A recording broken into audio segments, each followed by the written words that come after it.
Hello everyone. कल की video में मैंने आपको नेशनल इनकम के बेसिक कॉन्सेप्ट्स कंप्लीट कराए थे और उसका कन्वर्जन भी बताया था। आज की वीडियो में हम फॉर्मूलाज डिस्कस करने वाले हैं जो कि बहुत इंपॉर्टेंट है। विदाउट फॉर्मूलाज आप अपने क्वेश्चंस न्यूमेरिकल सॉल्व नहीं कर पाओगे और न्यूमेरिकल्स आपके आते ही आते हैं एग्जाम्स में, तो आपको इन न्यूमेरिकल्स को, इनके फॉर्मूलाज को लर्न कर लेना है अच्छे से, ठीक है। तो हमने देखा था कि हमारे टोटल 3 मेथड्स हैं, value added method, income method and expenditure method. तो अब हमारा वैल्यू एडिड से हम स्टार्ट करते हैं। वैल्यू एडिड मेथड का हम शो करते हैं जीडीपी एट एमपी या फिर जीवीए एट एमपी के थ्रू, ठीक है। तो इसका हमारा फॉर्मूला है sales plus change in stock minus intermediate consumption और इंटरमीडिएट कॉस्ट, ठीक है। तो अब आपका पेपर में अगर सेल्स गिवन है डायरेक्टली तो आपको सेल्स को ही चूज़ करना है। जैसे यहाँ पे मैंने लिखा है given in options and sales also, तो आपको सेल्स को चूज़ करना है। मतलब कि अगर आपके ऑप्शन में आपको domestic sales and exports show कर रखा है, ठीक है, लाइक कन्फ्यूजन के लिए, और आपको सेल्स कैलकुलेट दे रखा है, मतलब कोई तीनों चीज़ें गिवन है, तो आपको सिर्फ और सिर्फ सेल्स को चूज़ करना है क्योंकि सेल्स में ऑटोमेटिकली हमारे domestic sales plus exports already include हो जाते हैं, ठीक है। फिर हमारा है change in stock. Change in stock का हमारा फॉर्मूला है closing stock minus opening stock, ठीक है।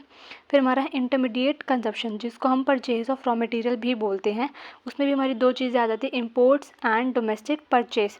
तो अगर आपको इंपोर्ट्स एंड डोमेस्टिक परचेज भी दे रखा है तब भी आपको क्या चूज़ करना है, इंटरमीडिएट कंजप्शन को चूज़ करना है, ठीक है। वैल्यू ऑफ आउटपुट अगर कैलकुलेट करने के लिए आता है तो उसका फॉर्मूला है sales plus change in stock. तो आपको मेजर जो फॉर्मूला लर्न करना है वो आपको ये वाला फॉर्मूला लर्न करना है, GDP GV MP equal to sales plus change in stock minus intermediate consumption. Sales हमारा फर्दर 2 पार्ट में डिवाइड होती है, डोमेस्टिक सेल्स एंड एक्सपोर्ट्स में, और इंटरमीडिएट भी आपका इम्पोर्ट्स एंड इसमें दी हुई थी, ठीक है। और अगर सेम आपको एक्स्ट्रा चीज़ें गिवन है तो आपको इनको चूज़ करना है, मेजरली सेल्स को, इसको, ठीक है। आई होप आपको समझ में आ गया होगा फॉर्मूला वैल्यू एडेड का। सेम आपका सेकंड है हमारा इनकम मेथड, जिसको हम डिस्ट्रीब्यूटेड शेयर मेथड भी बोलते हैं। उसको हम किस तरीके से दिखाते हैं, NDP at FC is equals to compensation of employees plus operating surplus plus mixed income of self employed, ठीक है। आपको कंपनसेशन ऑफ एम्प्लॉयज़ दे रखा है, ठीक है, एक आपका ऑपरेटिंग सरप्लस दे रखा है और mixed income of self employed दे रखा है, तो आपका एनडीपी एट एफसी कैलकुलेट हो जाएगा। जो ऑपरेटिंग सरप्लस है वो किसके इक्वल है, rent plus royalty plus interest plus profit. So कई बार एक पेपर में आपको कैसे दे रखा होगा, रेंट अलग दे रखा होगा, रॉयल्टी अलग दे रखा होगा, इंटरेस्ट अलग दे रखा होगा, प्रॉफिट अलग दे रखा होगा, एंड ऑपरेटिंग सरप्लस भी दे रखा होगा। तो आपको क्या चूज़ करना है, ऑपरेटिंग सरप्लस को चूज़ करना है, आपको इन सबको चूज़ नहीं करना। या फिर अगर आपको ये ऑपरेटिंग सरप्लस नहीं दे रखा होगा, ये सब चारों चीज़ें अलग अलग दे रखी होगी, तो आपको इन चारों को ऐड करना है अलग अलग, ठीक है। और कंपनसेशन ऑफ एम्प्लॉयज़ गिवन है तो बेस्ट है, अगर नहीं दे रखा होता तो आपको ऑपरेटिंग सरप्लस कैलकुलेट करनी, ऑपरेटिंग सरप्लस गिवन है तो ये ठीक है।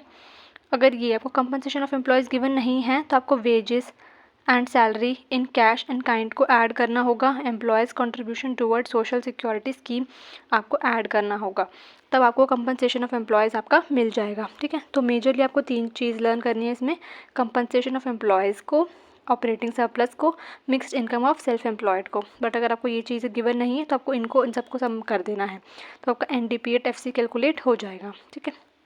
थर्ड हमारा मेथड है, लास्ट मेथड, जो कि हमारा है एक्सपेंडिचर मेथड, जिसको हम इनकम डिस्पोजल मेथड भी बोलते हैं। उसमें आपको जीडीपी एमपी कैलकुलेट करना है। उसको कैलकुलेट करने के लिए आपको 4 चीज़ों को ऐड करना है।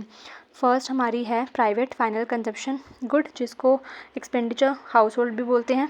सेकंड है government final consumption expenditure. Third हमारा है ग्रॉस डोमेस्टिक कैपिटल फॉर्मेशन, जो हमारा 2 पार्ट्स में डिवाइड है, gross domestic fix capital formation, change in stock. अब आपको पेपर में ना ये भी दे दिया जाएगा, ये भी दे दिया जाएगा, ये भी दे दिया जाएगा, आपको इन तीनों को नहीं लेना, आपको सिर्फ इसको लेना है। बट अगर आपको जी डी सी एफ नहीं गिवन आपको पेपर में, तो आपको इन दोनों को ऐड करके इसको इसके इक्वल में पुट करनी होगी वैल्यू। फोर्थ है आपका नेट एक्सपोर्ट्स, जिसको हम किस तरीके से दिखाते हैं, एक्सपोर्ट्स में से इम्पोर्ट्स को माइनस करते हैं। तो ये हमारा है एक्सपेंडिचर मेथड का, जिसमें हम जीडीपी एट एमपी कैलकुलेट कर लेते हैं। यहाँ पे मैंने वेरी इंपॉर्टेंट सब स्टेप्स लिख रखे हैं कैलकुलेट करने के लिए। वैल्यू एडेड में ना देखो आपको जीडीपी एट एमपी कैलकुलेट करना होता है। जीडीपी एट एमपी का हमने फॉर्मूला ऊपर देख ही लिया जो हमारा ये वाला है, ठीक है। अब आपको इसके बाद बोला हो जाएगा कि आपको एनडीपी एट एफसी कैलकुलेट करना है। तो एनडीपी एट एफसी के लिए मैंने जो आपको कल कन्वर्जन सिखाई थी वो आपको यहाँ पे यूज़ करनी है। मतलब ग्रॉस से नेट में जाओगे तो क्या करोगे, डेप्रिसिएशन को माइनस करोगे। एमपी से एफसी में जाओगे तो क्या करोगे, minus net indirect tax minus करोगे, तो आपका एनडीपी एट एफसी कैलकुलेट हो जाएगा। आपको एनडीपी एट एफसी से एनएनपी से जाना है तो आप डोमेस्टिक से नेट में जाओगे तो क्या करोगे, एनएफआईए ऐड करोगे। तो ये कन्वर्जन हम आपकी यहाँ पे आपकी हेल्पफुल होगी, ठीक है।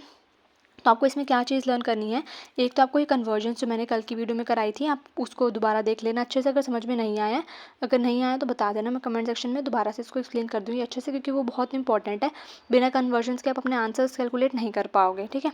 आपको फॉर्मूलाज लर्न करने हैं, एक आपको फॉर्मूलाज लर्न करने हैं, दूसरा आपको ये कन्वर्जन्स आनी चाहिए, तो आपके 6/6 मार्क्स आराम से आ जाएंगे, ठीक है। इनकम मेथड में आपको एनडीपी एट एफसी निकालना होता है, ठीक है। उसके बाद आपको एनएनपीएफसी निकालना होता है। तो डोमेस्टिक से नेट में नेशनल में जाओगे तो आप एनएफआई ऐड करोगे सिर्फ, और कुछ आपको इसमें ऐड नहीं करना। और एक्सपेंडिचर मेथड में हमारा सेम है, जीडीपी एट एमपी जो हमने ऊपर देखा वैल्यू एडेड में, वही सेम हमारा प्रोसेस चलेगा हमारा, ठीक है। तो आपको ये स्टेप्स लर्न कर लेने हैं अच्छे से, इन स्टेप्स के थ्रू ही आप अपने आंसर्स कैलकुलेट कर पाओगे। अब मैंने यहाँ पे 2 न्यूमेरिकल्स लिए हुए हैं, उन 2 न्यूमेरिकल्स को मैं बता देती हूँ आपको। देखो आपको आ रखा है calculate NDP at FC, NNP at FC, ठीक है। आपको ये चीज़ें गिवन होगी, GNP at MP, NFIA, depreciation, आपको ऐसे वैल्यूज़ गिवन होगी आपको एग्जाम में। तो आपको जीएनपी एट एमपी गिवन है, आपको एनडीपी एट एफसी कैलकुलेट करना है। तो आप ग्रॉस से नेट जाओगे, पेपर में आप ऐसे एक बड़ी डायग्राम ड्रॉ कर लेना छोटा सा, इस तरीके से आपका आंसर ना इजीली सॉल्व हो जाएगा, आपको डिफिकल्टी नहीं आएगी। ग्रॉस से नेट में जाने के लिए आप क्या करते हो, डेप्रिसिएशन को माइनस करते हो। नेशनल से डोमेस्टिक में जाने के लिए आप एनएफआईए माइनस करते हो। एमपी से एफसी में जाते हो तो एनआईटी माइनस करते हो। अब आपको वैल्यूज़ पुट कर देनी है सिंपल। जीएनपी आपको गिवन है, उसको आपने पुट करा 200। अब हम आपको डेप्रिसिएशन माइनस करना है, तो डेप्रिसिएशन की वैल्यू यहाँ पे 10 दे रखी है, देखो 10 माइनस कर दो, ठीक है। और एनएफआईए माइनस करना है तो माइनस माइनस क्या हो जाता है, प्लस हो जाता है, तो +4 ले लिया हमने। एनआईटी माइनस करना है, इनडायरेक्ट टैक्स माइनस सब्सिडीज़ करते तो 20 - 14 हमने यहाँ पे लिया, ठीक है। 20 - 4 हमने लिया, तो आपका आंसर आ जाएगा एनडीपी एट एफसी आ गया। अब एनडीपी एट एफसी से आपको एनएनपीएफसी निकालना है, डोमेस्टिक से नेशनल में जाएंगे तो हम एनएफआई ऐड करेंगे, आपका आंसर निकल कर आ जाएगा, ठीक है। ये हमारा सेकंड न्यूमेरिकल है जो कि है calculate net value added at FC. Net value added at FC हमारा किसके इक्वल होता है, डोमेस्टिक के, नेट डोमेस्टिक के। तो आपको ये कैलकुलेट करनी है एनडीपी एट एफसी। आपको यहाँ पर सारी चीज़ें गिवन है, ठीक है, आपको बस निकालना है। तो आपको पता है ग्रॉस से आप नेट की तरफ जाते हो तो आप क्या करते हो, डेप्रिसिएशन को माइनस करते हो और एनआईटी को माइनस करते हो, ठीक है। अब आपको चीज़ें गिवन है, देखो परचेज ऑफ मशीनरी, सेल्स। अब हमारा फॉर्मूला क्या था, sales plus change in stock minus intermediate. Sales लेनी है आपको डायरेक्ट, ठीक है। अब आपको चेंज इन स्टॉक लेना है, चेंज इन स्टॉक का फॉर्मूला क्या था हमारा, closing minus opening. Change in stock direct given है तो डायरेक्ट ले लो। इंटरमीडिएट का क्या था हमारा, इम्पोर्ट्स था और एक और चीज़ थी, तो अब आपको इंटरमीडिएट भी डायरेक्ट दे रखी है, कॉस्ट 90। तो आप सीधा डायरेक्ट इस फॉर्मूले में पुट करो sales plus change in stock minus intermediate, तो आपका ऐसे हमारा 120 आ जाएगा। अब आपको जीडीपी से एनडीपी में कैलकुलेट करना है, तो ग्रॉस से नेट में जाएंगे तो हम डेप्रिसिएशन माइनस करेंगे, बस आपको डेप्रिसिएशन गिवन नहीं था उस एग्जांपल में, तो हम यहाँ पे 0 ले लोगे, ठीक है। और एमपी से एफसी में जाना है तो नेट इनडायरेक्ट टैक्सेस लेते हैं, इनडायरेक्ट टैक्सेस आपको गिवन है, सब्सिडीज़ गिवन नहीं है, तो आप यहाँ पे सिंपल 12 ले रखा है तो 12 ले लोगे और आपका 108 आ जाएगा आंसर, ठीक है। और यहाँ पे मैंने एक पॉइंट डाला हुआ है कि अगर आपके एग्जाम में करोड़, लैक्स, थाउजेंड्स कुछ भी मेंशन है ना रुपीज़ के फॉर्म में, तो आपको उसको जरूर दिखना है ऐसे 108 करोड़। अगर आप इसको करोड़ नहीं लिखोगे तो आपके मार्क्स कट जाएंगे, आपको 3 मतलब जितने का भी क्वेश्चन होगा क्या 0.5 मार्क्स आपके डिडक्ट होंगे ही होंगे इस केस में, अगर आपने ये चीज़ मेंशन नहीं करी, तो इसकी बहुत ज़्यादा वैल्यू है, इसको कर लेना है, ठीक है। बाकी मैं आपको इनकम मेथड और एक्सपेंडिचर मेथड एक ही वीडियो में समझा दूंगी। बाकी अभी आप बताना, आपको इस ये फॉर्मूलाज लर्न हो जाएंगे, फॉर्मूलाज लर्न करने हैं आपको, कन्वर्जन्स अच्छे से समझ लेना है, और आपको ये वैल्यू एडेड मेथड समझ में आया या नहीं आया कमेंट सेक्शन में बता देना, और शेयर करना अपने क्लासमेट्स के साथ, मेरे चैनल को सब्सक्राइब करना। Thank you so much.